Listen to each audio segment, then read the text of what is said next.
Hello everyone, I'm Paul McGuire Grimes. It's hard not to watch Sofia Coppola's new film Priscilla and not make comparisons to Baz Luhrmann's Elvis that came out just last year, and yet these are two polar opposite approaches to their subjects.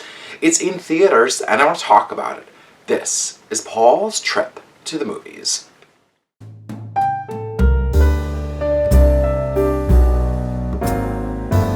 Coppola's attempt to give voice to Priscilla Presley opens with her, at a young age, spending time on the U.S. Air Force Base in Germany in 1959.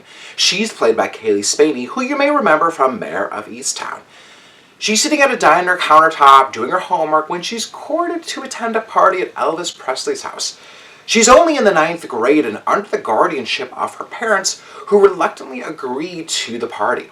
Jacob Elordi stars as Elvis, who becomes smitten despite their age difference, as he's wanting to just connect with someone from back home. A few years pass before Elvis and Priscilla can reclaim their relationship and defy everyone around them.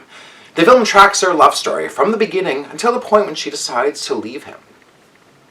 The film was written and directed by Sofia Coppola, who based her screenplay on Priscilla Presley's memoir Elvis and Me.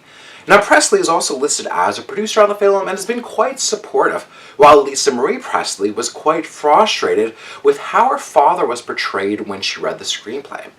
Now, Sofia Coppola fights against any notion of what the audience might expect with Elvis as a character. This is a story of star-crossed, forbidden love. Now, if the Luhrmann's film was loud and frantic, Coppola takes a tender, slower approach, viewing them as vulnerable individuals, both of whom were forced to grow up faster than they really should have. She never races through this and then takes her time to allow them to fall in love quietly, despite the noise and kind of backdrop of his life.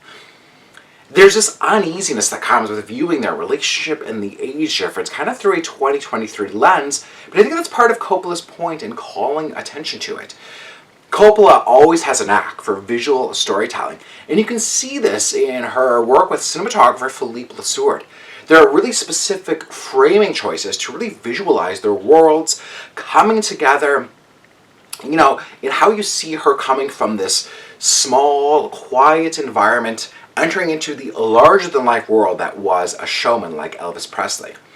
Now, the film gives voice to Priscilla Presley in a way that hasn't been done before, despite the number of on-screen portrayals of Elvis Presley.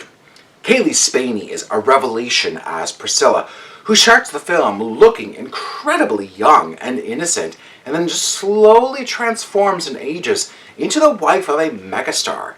There's a subtlety to her work, and she finds the restraint in Priscilla and offers a very tender approach in playing her. We're seeing a personal side of Elvis, not the persona, and he doesn't come across well. Coppola and Jacob Elordi paint him as someone who was a product of the times and their masculinity, oftentimes controlling and somewhat degrading toward Priscilla, even when he loved her. And Jacob Elordi has the stature and the voice for Elvis without ever leaning into caricature or impression. It's never a showy performance, as this isn't about him being Elvis the Met rock star. Priscilla may not work for die-hard Elvis fans, but Coppola really applies her visually appealing aesthetic to tell Priscilla's story regardless of how Elvis is portrayed. I'm giving Priscilla 4 out of 5 ticket stubs.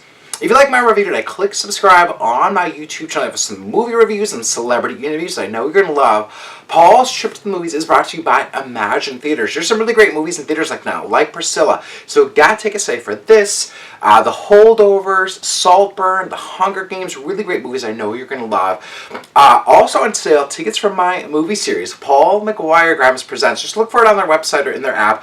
Coming up December 17th is the Judy Garland classic, Meet Me in St. Louis. And the series is going to go into 2024. So coming up January 28th is All the President's Men. February is Doctor Strangelove, and March it's Good Will Hunting. So get tickets today. I do a discussion after every screening, so let's see these movies back on the big screen and let's talk about them. Follow them on social media at ImagineMN to see what other specials and events they have coming up. Thank you so much for watching my review of Priscilla. This is Paul's Trip to the Movies.